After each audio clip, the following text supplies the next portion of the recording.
Why your cat sleeps on your chest, and it's weirder than you think. Your cat has the entire couch, the whole bed, 3 different blankets, and somehow still chooses to sleep directly on top of you. And not just next to you, on your chest, while you're trying to breathe, while you're trying to exist as a person. So, what's actually going on inside that weird little head? There are a few things happening here. And once you understand them, you're going to look at your cat completely differently. Because it's not random. It's not just because you're warm. There's a lot more going on. And some of it is genuinely kind of beautiful. And some of it is just your cat being a chaos creature. And honestly, both things can be true at the same time. Let's start with the most obvious reason. Because, yeah, it does play a role. Your body gives off heat. A lot of it. And cats are basically heat-seeking missiles. They are obsessed with warmth in a way that most people don't fully appreciate. Their natural body temperature runs higher than ours, somewhere around 38 to 39 degrees, and they're always looking for ways to stay comfortable and warm. Your bed is warm. Your blanket is warm. But you, the actual living, breathing human person lying there, you are the warmest thing in the entire room.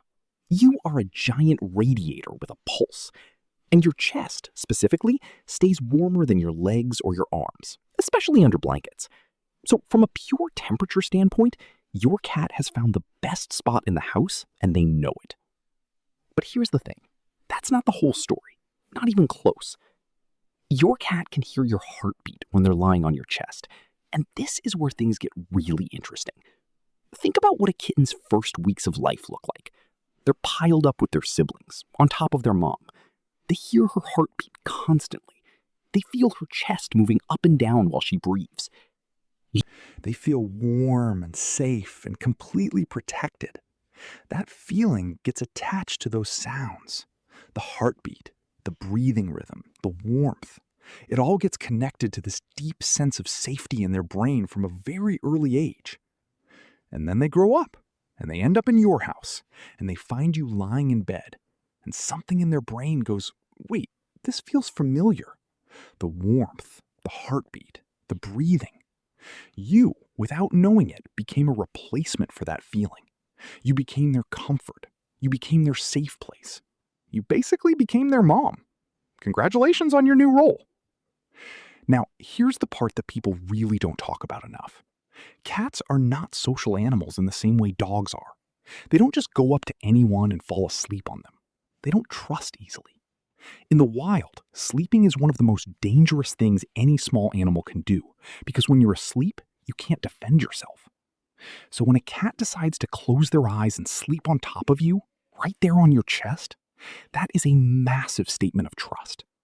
They're telling you they feel completely safe with you, safe enough to be completely vulnerable. That's not nothing.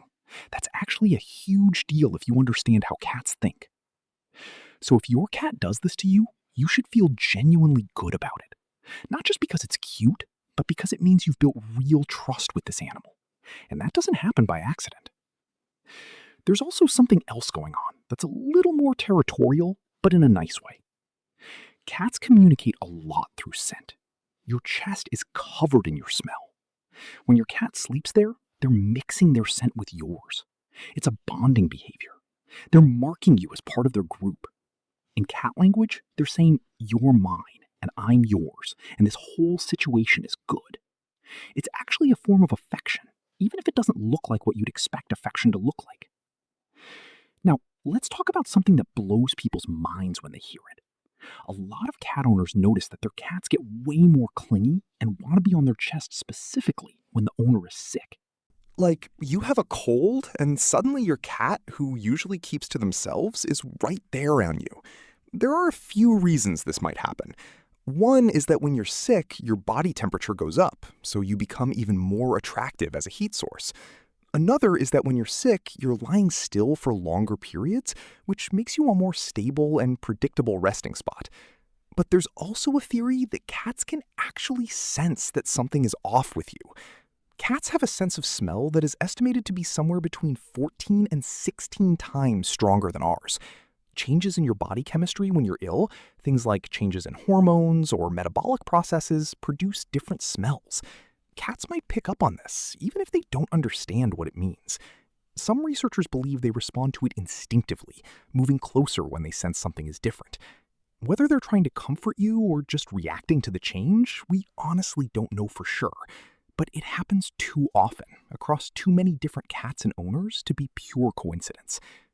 There's another group of cats that do this specifically during stressful times. If you've moved recently, or brought home a new pet, or changed your schedule, your cat might suddenly want to sleep on you more than usual. This is because you are their anchor. You are the familiar, safe constant in a world that just got a bit unpredictable. They're not being annoying, they're coping. Being close to you helps regulate their stress. It's actually the same reason some kids sleep better when a parent is nearby. It's a comfort response, and it makes complete sense when you think about it. Let's also talk about the kneading thing, because it almost always comes up. If your cat sleeps on your chest and also kneads you with their paws, that behavior goes all the way back to kittenhood too. Kittens knead against their mom while nursing to stimulate milk flow. When adult cats do it, it usually means they are in a state of deep relaxation and contentment. They're not thinking about it. It's almost like a reflex that gets triggered when they feel completely at ease. It can hurt because of the claws, and you're fully allowed to stop it or redirect it, but understand what it means. Your cat is basically melting with comfort right now. That's a good sign. Now, something worth saying for people whose cats don't do this. If your cat never sleeps on you, that doesn't mean they don't love you or don't trust you. Some cats just have different personalities. Cats that had limited human contact when they were very young, roughly between 2 and 7 weeks old, tend to be more independent and less physically affectionate as adults. It's not about you, it's about what they got used to early on. You can still have a deep bond with a cat that prefers to sit near you rather than on you. The love is there, it just looks different. And there's one more thing worth pointing out. When your cat sleeps on your chest, the benefit actually goes both ways. Studies have shown that physical contact with a cat, or even just having one nearby, can lower blood pressure and reduce the stress hormone cortisol in humans. So while your cat is on your chest chasing warmth and safety and the sound of your heartbeat, your body is responding to them too. Your heart rate slows down a little, your breathing gets calmer. You both end up in this weird little loop of mutual comfort without either of you really trying. Your cat chose your chest out of everything in the house because you are warm, you're safe, you are familiar, and your heartbeat sounds like the first thing that ever made them feel okay in the world. That's not a small thing. Subscribe so you don't miss the next one.